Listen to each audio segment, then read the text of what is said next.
Magandang araw po sa inyo lahat. Welcome po sa panibagong video natin dito sa Makapili TV.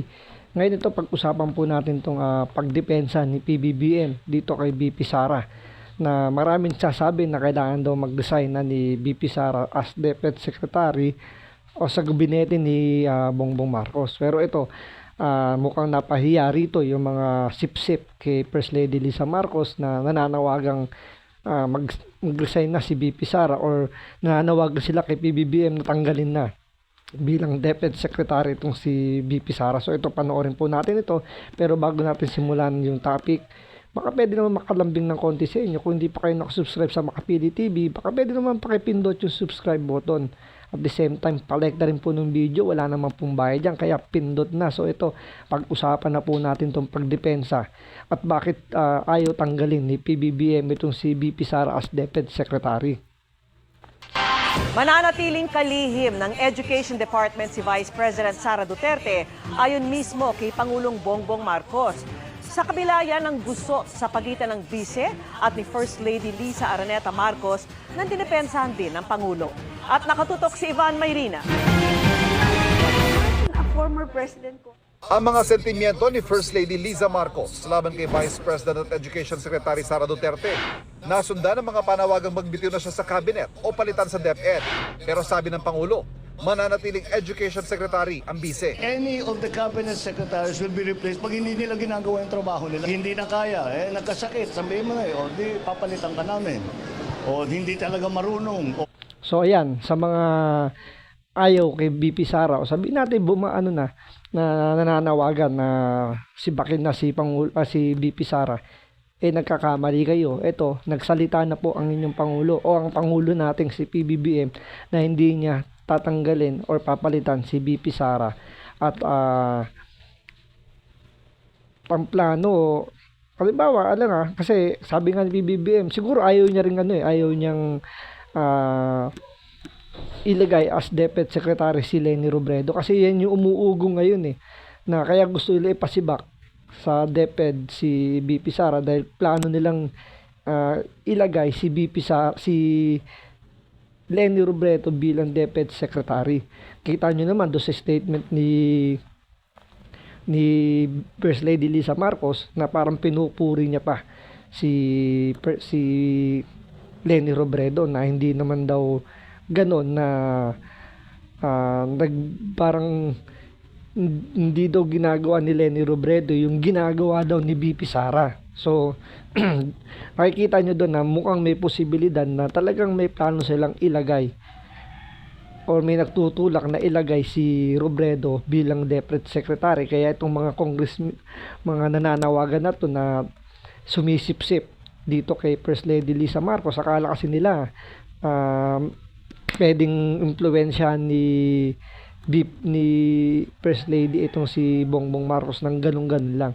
So siguro dito nanindigan itong si Bongbong Marcos na hindi ko papalitan si BP Inday Sara, kasi pag ginawa niya yun, mas lalong baka mapaikli lang yung magiging termino niya, baka hindi niya matapos yung 6 years dahil malamang sa malamang na magkakaroon ng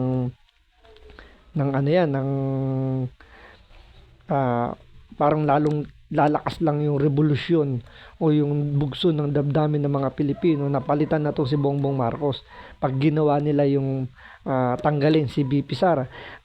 At isa pa, sabi naman ni PBBM, nagtatrabaho naman doon ng maayos itong si BP Sara, so bakit niya papalitan?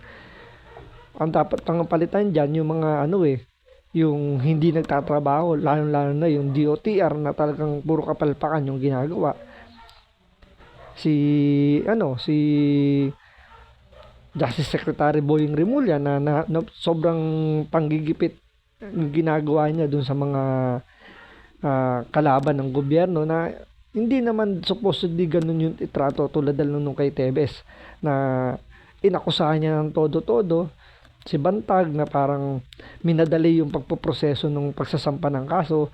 Pero yun nga, base na rin kay Bongbong Marcos, hindi niya tatanggalin or papalitan si BP Sara. Kasi baka alam naman niya na si Leni Robredo kung sakasakaling ipipilit ng asawa niya na ipasok sa gabinete niya, Parang alam niyo yun, makikisama na naman siya sa isang taong hindi naman niya gusto o lagi siyang binibira nung matagal na nung ano pa lang, nung nag-vice president pa lang sila, binibira na siya nito.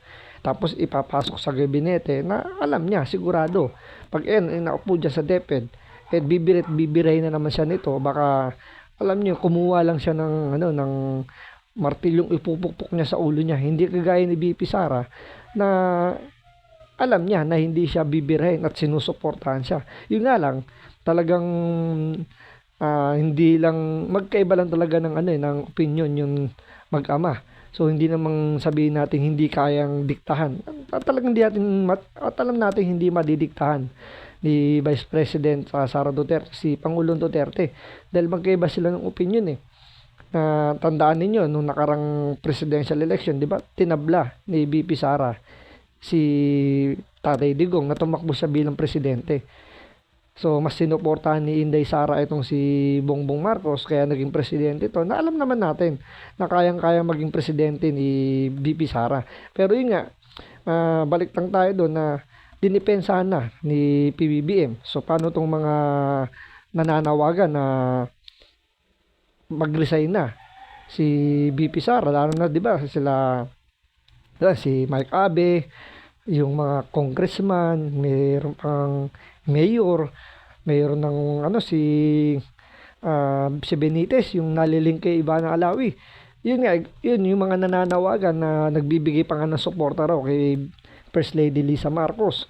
So, nabaliwala yung inyong para kayo napahiya dahil ito mismo sa bibig ni PBBM, hindi siya tatanggalin o hindi siya papalitan.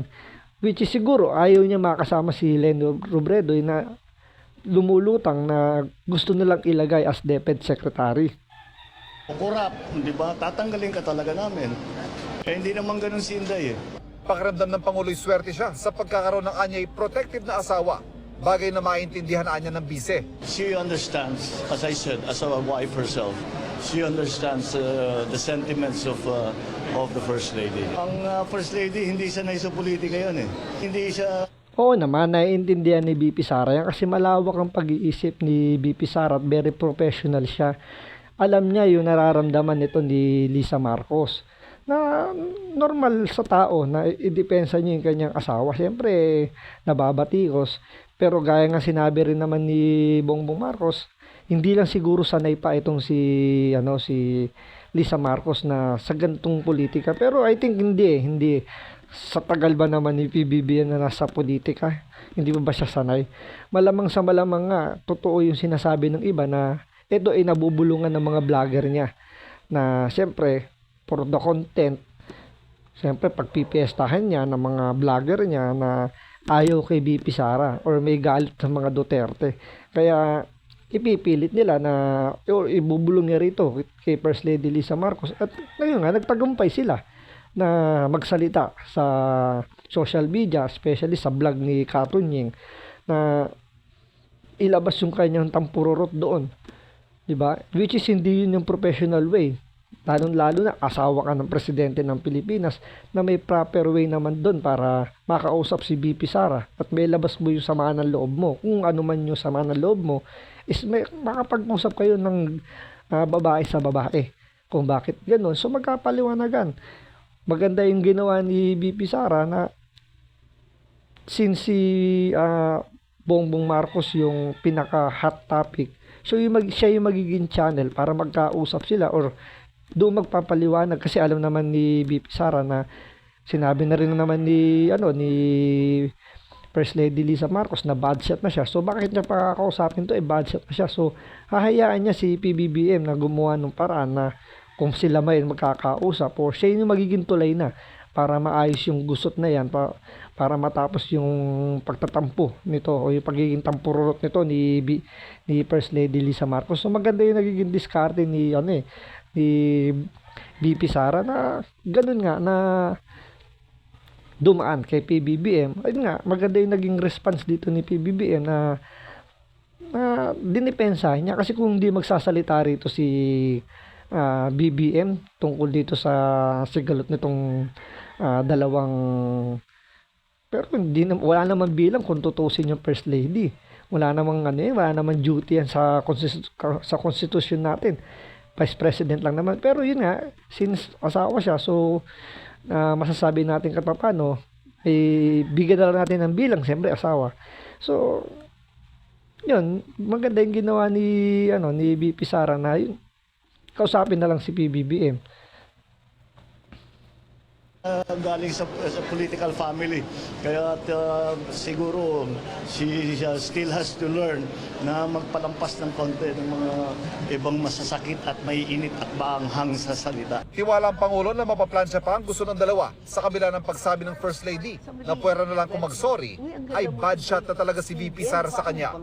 Mag-uusap kami ni VP Sara tungkol dyan. Para huwag na masyadong liblibin at yung hindi naman siya ang mga nagsabi tungkol sa kung ano-ano.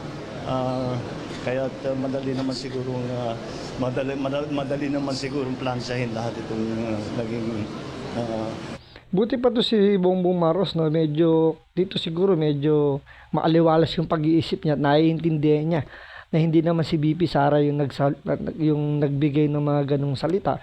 Alam din niya na na hindi yung gustong kumbaga kung ano man yung sinabi ni Pangulong Duterte is labas doon si VP Sara.